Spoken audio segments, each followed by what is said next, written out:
The Quaid-e-Azam said, Islamic principles today are as applicable to life as they were 1300 years ago. Islam, Quaid-e-Azam Muhammad Ali Jinnah, Governor General of Pakistan, said that he could not understand a section of the people who deliberately wanted to create mischief and propaganda that the Constitution of Pakistan would not be made on the basis of Shariat. آپ اندازہ کیجئے، میں نے پہلے quotation دی قرآن اور حدیث، اب لفظ شریعت بھی آ گیا، اس سے بھی ایک نیچے قدم اتر کر لفظ شریعت، کہ اسلام پاکستان کا دستور شریعت کے مطابق نہیں بنے گا. جو لوگ یہ کہہ رہے ہیں وہ شرارتی ہے، مسچیوس ہے، اور وہ غلط پروپیگنڈا کر رہے ہیں. اس اعتبار سے ایک ذرا دلچسپ جو کوٹیشن ہے میں دینا چاہتا ہوں. 1946 میں برطانیہ کی پارلیمنٹ کا ایک 10 رکنی وفد ہندوستان آیا تھا. اس میں رابرٹ ریچرڈ اس کے چیئرمین تھے. ایک رکن تھا مسٹر سورنسن. انہوں نے واپس جا کر کتاب لکھی مائی امپریشن آف انڈیا، 10 جنوری 1946. اس میں وہ لفظ استعمال کرتا ہے قائد اعظم کے لیے، mister Jinnah is the sword of Islam resting in a secular scabbard. Mister Jinnah جو ہیں وہ تو اسلام کی تلوار ہے، ہاں نیام جو ہے جس کے اندر وہ تلوار ہے اس میں کچھ سیکولر رنگ موجود ہے. ظاہر بات ہے کہ مولوی نہیں تھے، داڑھی نہیں تھی، مذہبی اور عنصر جو ہے ان کی زندگی کے اندر نہیں تھے، اور یہ ان کی شخصیت کا بہت بڑا میں سمجھتا ہوں کہ اہم حصہ ہے. انہوں نے کوئی بھی لبادہ نہیں اوڑھا کہ مسلمانوں کے اندر میں مشہور ہونے کے لیے یا مقبول ہونے کے لیے یہ مصنوعی لبادے اوڑھ لوں. وہ اپنی سیرت و کردار کے اعتبار سے بہت مضبوط تھے. تو اس اعتبار سے یہ لفظ جو ہے بہت اہم ہے. بہرحال قائد اعظم نے پاکستان بنایا، اور قائد اعظم کے لیفٹیننٹ کہہ لیجئے، نائب کہہ لیجئے، انہوں نے پاکستان میں چند ہی مہینے بعد قائد اعظم کے انتقال کے بعد قرارداد مقاصد پاس کرا کے پاکستان میں نظام خلافت کی بنیاد قائم کر دی. The constitutional basis of Khilafah is present in the objectives resolution جو اب ہمارے constitution کا article 2A ہے. اس میں مانا کہ خلافت ہے کیا؟ essentially what is خلافہ؟ حاکمیت اللہ کی، خلافت انسانوں کی. to be more particular خلافت مسلمانوں کی جو اللہ کو مانتے ہیں. حاکم وہ ہے، اس کا نمائندہ رسول ہے. جو حکم اللہ اور اس کے رسول کی طرف سے آ جائے وہ تو واجب التعمیل ہے، اس کی تو اطاعت کرنی ہے. اس کے اندر خلافت کا معاملہ ہوگا امرہم شورا بینہم، باقی معاملات اپنے مشورے سے طے کر لو. ہاں جو واضح حکم اللہ کا آ گیا قرآن میں، جو واضح حکم رسول کا آ گیا حدیث صحیح میں، وہ لازم ہے. اس کو آپ جو ہے اس سے جو ادھر ادھر نہیں جا سکتے. یہ خلافت ہے. And this has been absolutely clearly specified in the objectives resolution کہ حاکمیت اللہ کی ہے. اور ہمارے پاس جو اختیارات ہیں وہ ایک امانت ہے، مقدس امانت، سیکریٹ ٹرسٹ، جو کہ انہی حدود کے اندر استعمال کیے جائیں گے جو اللہ، جو قرآن اور سنت میں معین کر دیے گئے. This is خلافہ. ایک آرٹیکل جو ہے وہ در حقیقت خلافت کی بنیاد کے قیام کے لیے دستور کے اندر کافی ہے، بشرطے کہ جیسا کہ میں بعد میں عرض کروں گا اس میں ایک جملہ اور ہوتا.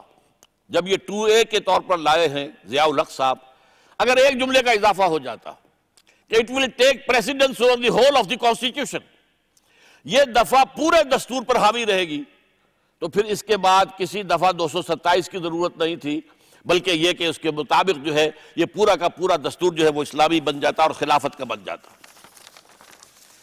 اب آئیے، اب جگر تھام کے بیٹھے، میری باری آئی. باری تو بہت دیر سے آئی ہوئی ہے، لیکن اب ذرا تلخ حصہ ہے. لیاقت علی خان کی شہادت کے بعد جو کہتے ہیں کہ اس کے بعد چراغوں میں روشنی نہ رہی، اسلام کا وہ کھیل ختم. کیا اسباب تھے، کون ذمہ دار ہے، یہ ایک علیحدہ بحث ہوگی.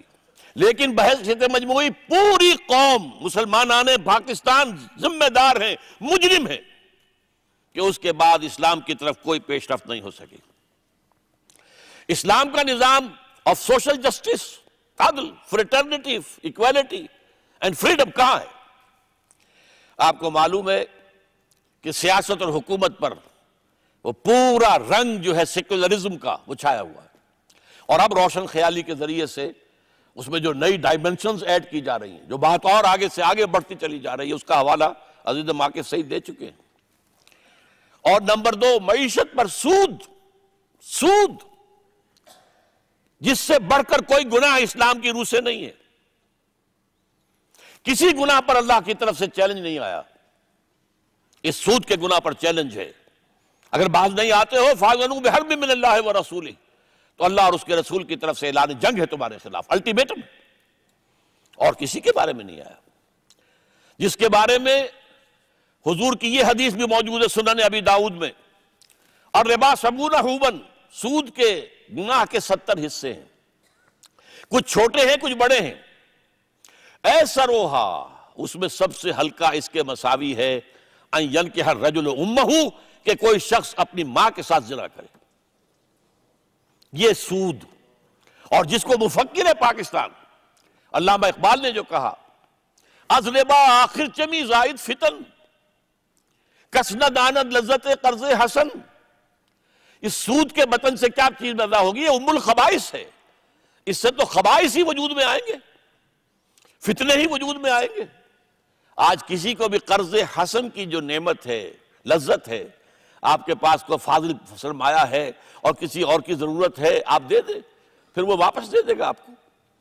آپ کے اندر جس کے اندر جو کس نہ داند لذت قرض حسن، از ربا جا تیرا دل چوں خشت و سنگ، آدمی درندہ بے دندان و چنگ، اس سود کے ذریعے سے انسان کا باطن تاریک ہو جاتا ہے، اور دل جو ہے پتھر ہو جاتا ہے، روڑے اور اینٹ کی طرح، پتھر کی طرح۔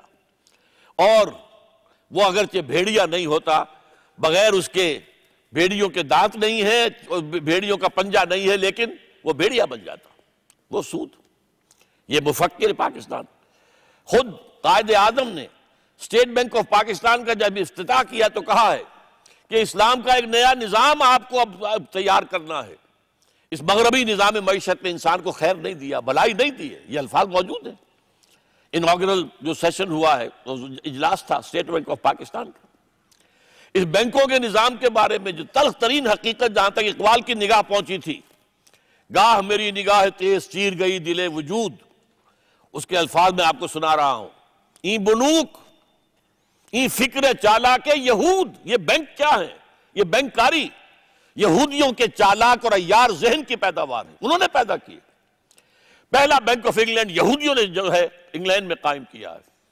اس سے پہلے یورپ میں بھی سود ممانعت تھی سود کی، جب تک پوپ کا اقتدار تھا سود وہاں جائز نہیں تھا، دونوں کمرشل بھی اور یوزری بھی، دونوں پر۔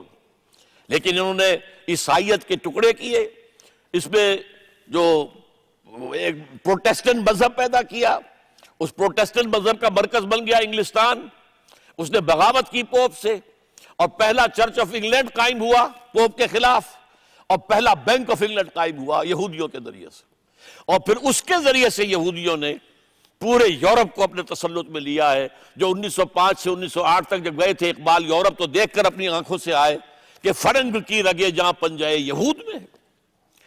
ای بنوک، ای فکر چالاک یہود، نور حق سینہ آدم ربود، انسان کے سینے میں اللہ نے جو نور رکھا ہوا ہے، روح نور ہے، اس کو نکال باہر کیا، ختم ہو گیا۔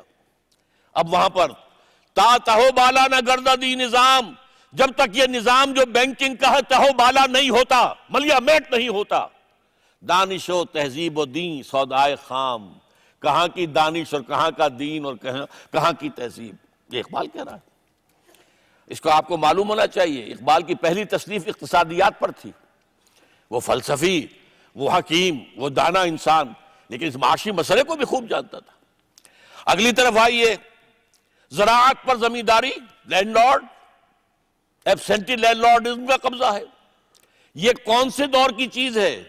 یہ اس دور کی ہے جس کو اقبال نے کہا کہ یہ دور ملوکیت کی جو چھاپ اسلام پر پڑ گئی ہے، یہ جاگیرداری، ایبسینٹی لینڈ لارڈزم اس دور کی پیداوار ہے۔